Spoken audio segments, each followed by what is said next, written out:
Bismillah, alhamdulillah, wassalatu wassalamu ala rasulillah wa ala alihi wa ashabihi ajma'in wa ba'd.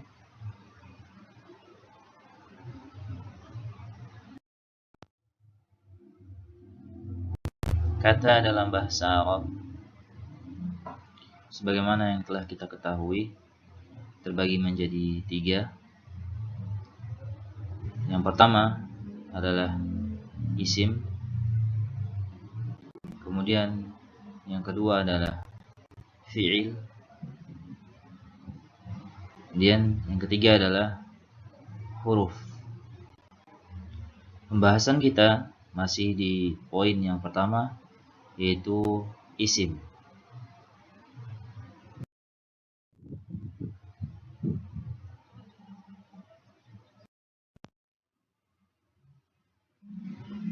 Isim sebagaimana yang telah kita pelajari dari sisi jenisnya terbagi menjadi 2. Yang pertama adalah isim muannas, kemudian yang kedua adalah isim mudzakkar.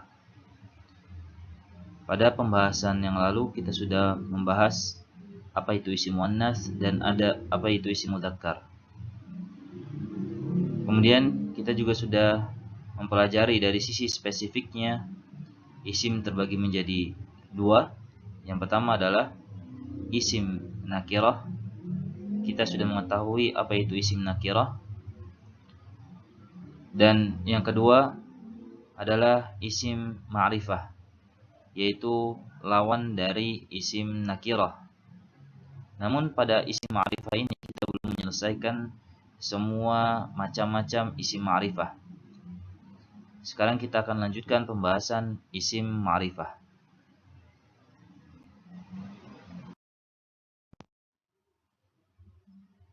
Macam-macam isim ma'rifah. Yang pertama kita sudah mempelajarinya, yaitu kata atau isim yang berawalan al. Dia adalah isim ma'rifah. Kemudian yang kedua adalah isim alam atau nama. Dan yang ketiga adalah mudhaf ila ma'rifah atau mudhaf kepada ma'rifah.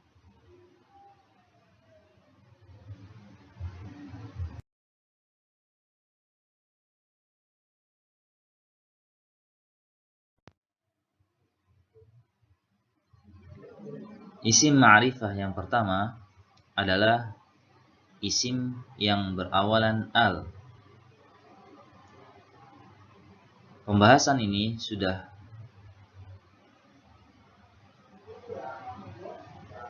terdapat pada pelajaran sebelumnya.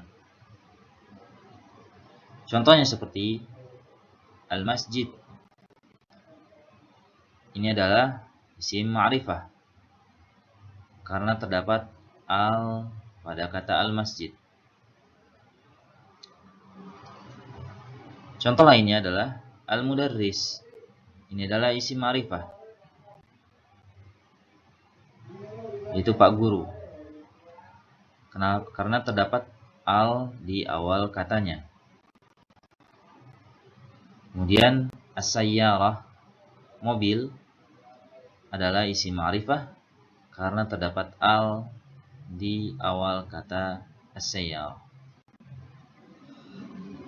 Sebagaimana yang sudah kita pelajari, setiap isim yang berawalan al itu adalah isim ma'rifah atau sudah spesifik. Kemudian isim ma'rifah yang kedua yang akan kita pelajari adalah isim alam atau nama. Setiap nama dalam bahasa Arab disebut dengan isim ma'rifah. Contoh, Muhammad, nama laki-laki. Meskipun kita tidak melihat al di kata Muhammad ini, tidak didapati al pada awal kata Muhammad, kita katakan Muhammad tetap adalah isim ma'rifah karena dia merupakan nama. Contoh lainnya, Makkah, kota Makkah. Meskipun kita tidak mendapati al di awalnya, bukan berarti Makkah adalah isim nakirah, lawan dari ma'rifah. Akan tetapi dia adalah isim ma'rifah karena dia adalah nama tempat. Kemudian Fatimah, meskipun tidak ada alif lamnya atau al, maka bukan berarti dia adalah isim nakirah. Tetap kita katakan dia adalah isim ma'rifah karena dia adalah nama perempuan atau nama orang. Kemudian isim ma'rifah yang ketiga adalah isim yang mudhaf kepada ma'rifah.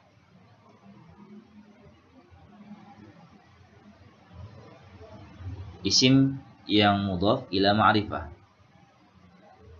Mudhaf adalah isim yang dinisbatkan atau digabungkan dengan kata berikutnya.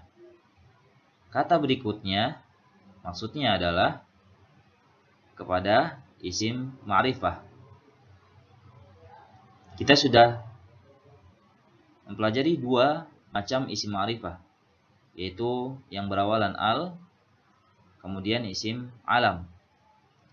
Setiap kata yang dimudhafkan atau dinisbatkan kepada salah satunya ya yang berawalan al atau nama, maka dia adalah isim ma'rifah.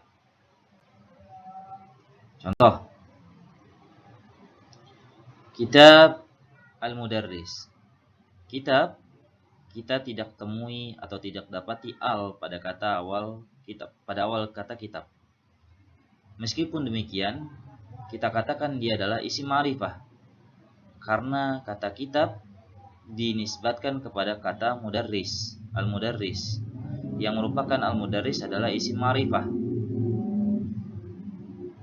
Maka kitab menjadi isim ma'rifah karena dimudhafkan kepada yang ma'rifah, yaitu yang berawalan al. Meskipun kitab tidak ada alif lamnya atau alnya.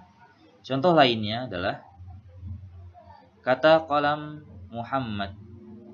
Qalam meskipun tidak ada alnya, kita katakan dia adalah isim ma'rifah karena qalam dimudhafkan kepada yang ma'rifah, yaitu nama.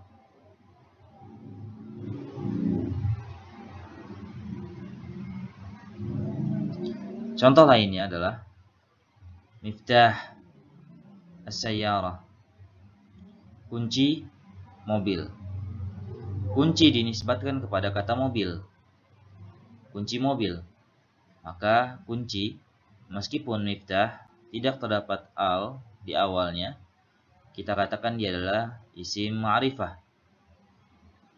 Meskipun tidak ada alif lamnya atau bukan nama orang, miftah adalah isim ma'rifah karena dia dimudhafkan kepada yang ma'rifah, yaitu as-sayyarah.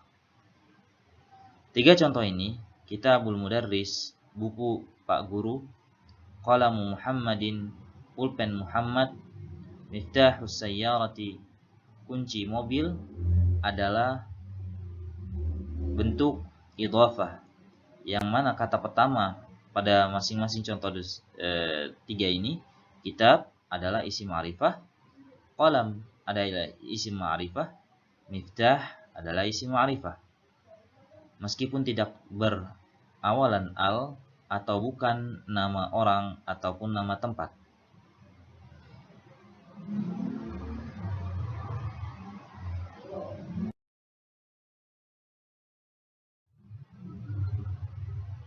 Contoh latihan pertama. Zahaba Ahmadu ila Makkata. Zahaba, pergi. Ahmad, nama orang. Ahmad, nama laki-laki. Ila, ke Makkah, Makkah. Terjemahan, dengan baik dan benar adalah Ahmad pergi ke Makkah.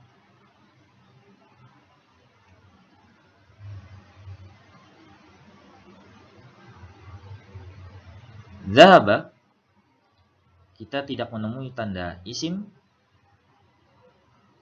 adanya tanwin atau kasroh, ataupun adanya al di awal kata.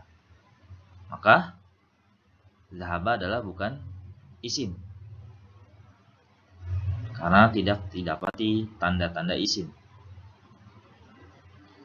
Kemudian Ahmad, kita tidak menemukan tanda isim di akhir katanya, yaitu tanwin atau kasroh atau al di awal kata Ahmad. Namun tetap kita katakan Ahmad adalah isim, karena dia adalah alam atau nama yang merupakan bagian dari isim ma'rifah.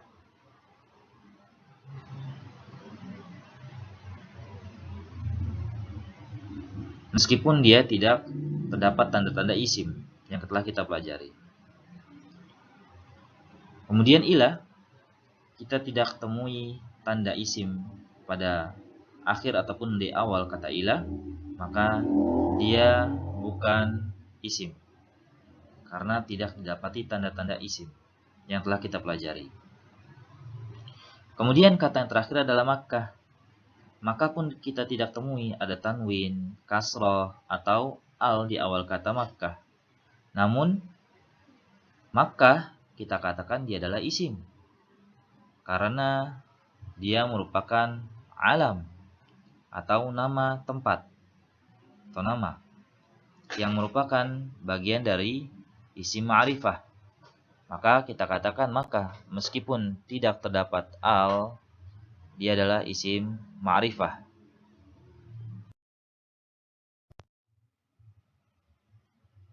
Contoh latihan kedua. Fatahat Zainabu babal baiti.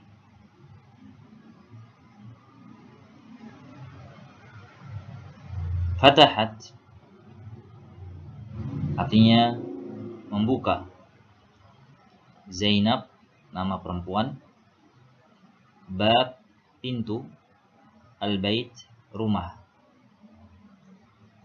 Kita terjemahkan menjadi Zainab membuka pintu rumah.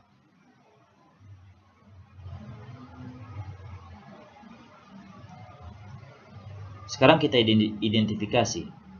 Fatahat kita tidak temui tanda-tanda isim, maka kita katakan dia bukan isim, karena tidak didapati tanda-tanda isim. Kemudian Zainab, kita tidak dapati tanda-tanda isim juga. Namun kita katakan Zainab adalah isim, yang mana dia adalah isim ma'rifah, karena dia merupakan alam, yaitu nama. Demikian juga bab, kita tidak temui tanda-tanda isim di awal ataupun di akhir kata bab yang telah kita pelajari tanda-tandanya. Namun kita katakan bab adalah isim, karena bab didofahkan atau dimudhafkan kepada yang ma'rifah, yaitu al-bait, yang mana terjemahan menjadi pintu rumah. Maka pintu meskipun tidak terdapat tanda-tanda isim, kita katakan dia adalah isim, dan dia adalah isim ma'rifah, bukan isim nakirah karena tidak terdapat alnya, tapi dia adalah isim ma'rifah karena dimudhafkan kepada yang ma'rifah, yaitu al-bait.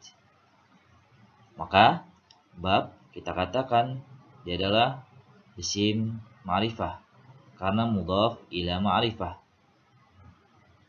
Mudhaf ila ma'rifah adalah bagian dari isim ma'rifah. Kemudian al-bait kita temui tanda isim, ya.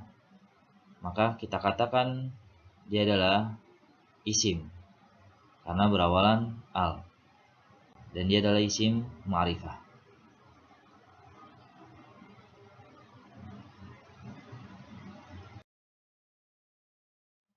Demikian pelajaran kita pada kali ini. Semoga bermanfaat. Barakallahu fiikum.